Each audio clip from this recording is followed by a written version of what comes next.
Hello and welcome back to An Old Man Watches, and today I'm going to be talking about the cheaply made alien invasion film Alien Species from 1996. Now, if you're thinking, didn't I see you post a video with this title a couple of days ago? No, that never happened, because that video was about Ferris Bueller's Day Off, and I would never have put the wrong title on it.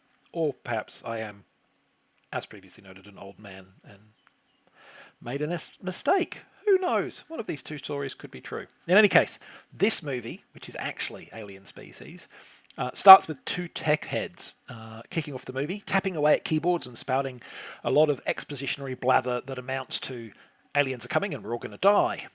They resolve to call the Professor about this. We then meet said Professor on the side of an isolated road where he, his assistant, and his granddaughter have been stranded after car trouble. It seems their problems are resolved when a county sheriff's vehicle arrives on scene. But that meeting proves pure coincidence. The deputies aren't here to rescue them. They're just passing through, escorting a couple of prisoners to a new facility, which means it's against procedure for them to take on passengers, and they're intent on leaving the professor and the two young women. But procedure pretty quickly goes out of the window when the aliens launch their attack. With spaceships blasting any humans they can see, all seven of the group, that's three civilians, two deputies and two prisoners, are forced to take shelter in a nearby cave system, which pretty much rules them out of doing anything else for the rest of the movie, right? Because, what are the chances that this random cave will turn out to be exactly the place where the aliens are coordinating their attack? Well, 100%, of course. So you've probably never heard of Alien Species, and there's good reason for that. It was cheaply produced, direct-to-home video offering that premiered just before DVDs hit the market. It was also the only feature film ever released by production company American Interactive Pictures. This firm was also credited with the film's CGI effects, which, while they look very cheap and dated today, were, by the standards of the time and budget under which they were produced, at least fairly competent. Given that, and the word interactive in the name of the company, I wonder if they produced the movie to make use of effects they'd already created for a cancelled computer game. Or another possibility is that they perhaps conceived of this film as a kind of demo reel for their work. Though if so, the effort was a failure, as they never seem to have done any further work in the industry. Now, perhaps unsurprisingly, the film is also a failure as a film. Even as its flaws and quirks sometimes allow it to stumble its way to a kind of inept charm, it is definitely in no way good. But let's talk about those flaws and quirks, shall we? So 1996 was the year that Independence Day stormed theatres in a triumph of marketing over substance. The makers of this film were clearly aware of that fact because they not only have the same basic premise, alien invasion, they more or less steal the bigger movie's ending. They don't only steal ideas from Independence Day, though, which is perhaps just as well, given that that film's plot holes you could fly a spaceship through. They also reference science fiction television, The X-Files gets a name drop, for instance, and liberally borrow plot elements from other sources.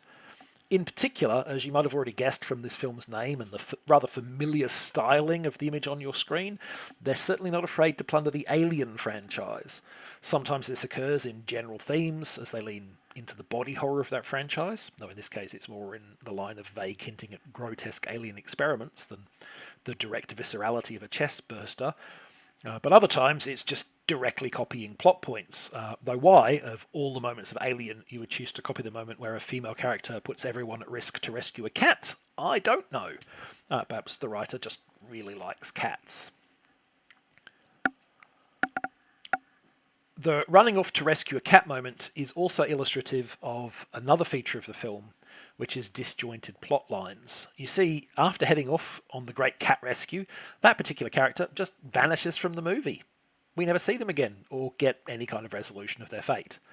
Though I have to say, in a moment of heavy foreshadowing, that resolutions in general are not going to be a strong point of this film. So, like a lot of low-budget fare, Alien Species has a lot of script problems. Some of these are fairly basic things like basic contrivance, for instance, the extreme coincidence that our main batch of characters stumble straight into the alien's main lair.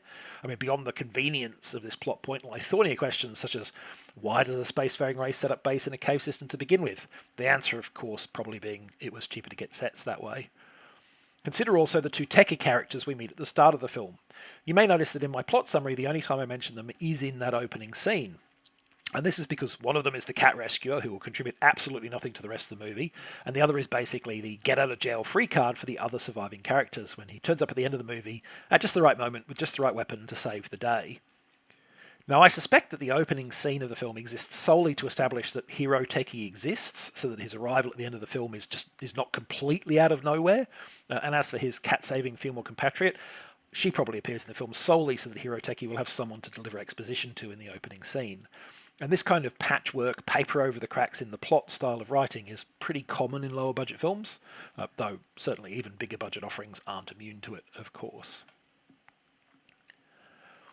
So as I have so subtly foreshadowed earlier, this movie has a problem with resolutions. Specifically, it doesn't like to have them.